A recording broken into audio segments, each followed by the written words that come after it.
म प्राउड दले हुँ म प्राउड दले हुँ। अब दले भन्ने बित्तिकै पासपोर्ट चाहियो, भिजा चाहियो। यो घानाको व्यक्तिको भिजा हो, यो पाकिस्तानको, यो इन्डियाको, यो नेपालको लगायत भिजाहरू छँदैछ। आज म क्यान्डिडेट्सहरू जो अप्लाई गर्नलाई रेडी हुनुहुन्छ, इभन नेपालमा हुने अथवा विश्वको जुनसुकै कुनाबाट एउटा माइग्रेसन गर्ने चाहना बोकेको व्यक्तिहरूलाई केही प्रश्नहरू छ।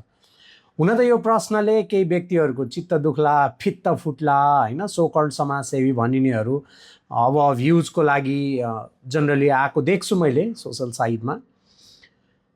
म सबैलाई आन्सर गर्नु सक्दैन। यो प्रश्न सोध्दै गर्दाखेरि धेरै चिजहरू कमेन्टमा आउला, सोसल साइटको कमेन्टमा, उहाँहरूलाई म आन्सर गर्न सक्दिनँ। म जस्ट प्रश्न सोध्छु। यो प्रश्नको उत्तर मलाई दिन जरुरत छैन, तपाईँहरू आफूले आफूलाई नै दिनुहोस्, जसले गर्दाखेरि चाहिँ तपाईँहरू राइट प्रोसेसबाट अगाडि बढ्नुहोस् भन्ने चाहनाले मैले यो भिडियो बनाइरहेको छु। यो नोट जुन बनाएको छु म त्यही अनुसार अगाडि बढ्न चाहन्छु। प्रश्न सुरु गर्न चाहन्छु। के कुनै परिवार नेपालको बिना दले पुरा भएको छ? भन्नुको अर्थ दलेको सहयोग बिना कोही व्यक्तिको घर चुलो चलेको छ? मलाई लाग्दैन चलेको छ। अब फेरि कोही व्यक्तिहरूले भन्नु होला मेरो घर त पूर्ण छ, मेरो घरको मान्छे कोही गएको छैन, यताउता भन्नु होला। घर पूर्ण हुनको लागि तपाईँको मामा घरलाई पनि हेर्नुपर्ने हुन्छ, तपाईँको फुपूको घरलाई पनि हेर्नुपर्ने हुन्छ। त्यो गर्दाखेरि बरु साइन्सको फर्मुला चाहिँ एक्सेप्सनहरू पाउनु होला, तर हाम्रो नेपाली परिवारको विडम्बना बिना यो सम्भव छ जस्तो मैले देखेको छैन। एटलिस्ट मेरो यो फिल्डमा नियरली 15 वर्षको अनुभवले त्यो कुरा भन्दैन। अर्को प्रश्नमा जान चाहन्छु।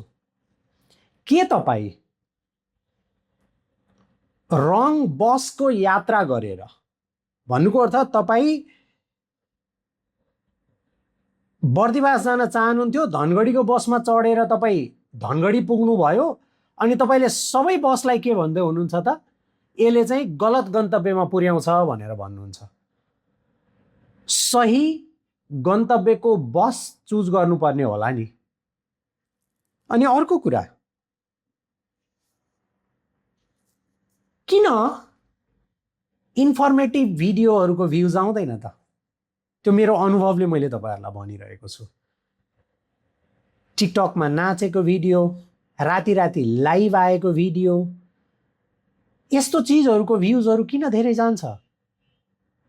तपाईँहरूलाई सही डिरेक्सन दिने त इन्फर्मेटिभ भिडियोले होला नि त। अब यो चिजको कुरा तपाईँहरू आफै बुझ्नुहोस्। किन यसको उत्तर मलाई चाहिँ के हो जस्तो लाग्छ भने, किनभने मानिसहरू मिसइन्फर्मेसनमा रमाउन चाहन्छ। अब अर्को क्वेसन, किन पेमेन्ट आफ्टर भिजाको कुरामा तपाईँहरू लालायित हुनुहुन्छ? किनभने प्रोसेसिङमा त पैसा लाग्छ। किन त्यो कुरामा लालायित हुनुभएको मैले चाहिँ बुझ्न सकेको छैन। अहिलेसम्म बुझ्न नसकेको कुरा यो कुरा हो। अझ अर्को एउटा कुरा थपौँ यसमा, किन आफ्नो स्किल्स नहेरिकन यदि भ्याकेन्सी अनाउन्समेन्ट भयो, जस्तो नेदरल्यान्ड, आयरल्यान्ड, त्यस पछाडि लक्जमबर्ग, इटली, जर्मनी, आफ्नो स्किल्स नहेरिकन इभन युएसए पनि वर्क पर्मिट आयो भने त्यो चिज ख्यालै नगरिकन तुरन्त आँखा चिम्लेर तपाईँहरू अप्लाई गर्न दौड्नुहुन्छ। यो पनि मैले बुझ्न सकेको छैन। यसको उत्तर तपाईँहरू आफै खोज्नुहोस्। अर्को कुरा, कुनै पनि भ्याकेन्सीमा म तपाईँहरूलाई 1 महिना 2 महिनामा काम गरेर दिन्छु भनेर कतैबाट आयो भने त्यो भ्याकेन्सिजको भ्युज पनि खतरा हुन्छ, मैले देखिरहेको हुन्छु त्यो कुरा। र अर्को एउटा कुरा, त्यो भ्याकेन्सीमा यदि कस्ट अझ कम भनेको छ भने आँखा चिम्लेर तपाईँहरू प्रोसेस गरिहाल्नुहुन्छ, त्यसको क्रस चेक नै गर्नु हुँदैन। अर्को कुरा, यो चाहिँ लास्ट प्रश्न सोध्न चाहेँ मैले तपाईँहरूलाई।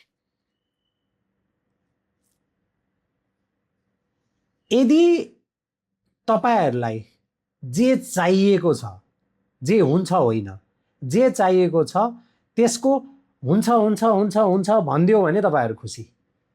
जुन चिज त्यहाँको इमिग्रेसन पोलिसीले, त्यहाँको कम्पनीको रिक्वायरमेन्ट्सले पुरा नहुने चिजमा तपाईँहरूले भनेको कुरा हुन्छ भन्नुको अर्थ रिजल्ट्स त अभियसली तपाईँको फेभरमा त आउँदैन। हुन्छ भनेर तपाईँहरूको यसबाट त पैसा नै डुब्ने होला, अरू केही हुने हो जस्तो त मलाई लाग्दैन। भन्नुको अर्थ यी प्रश्नहरू तपाईँहरूलाई मैले तेर्स्याउनुको अर्थ तपाईँहरू अरूलाई करेक्ट गर्न सक्नुहुन्न क्या।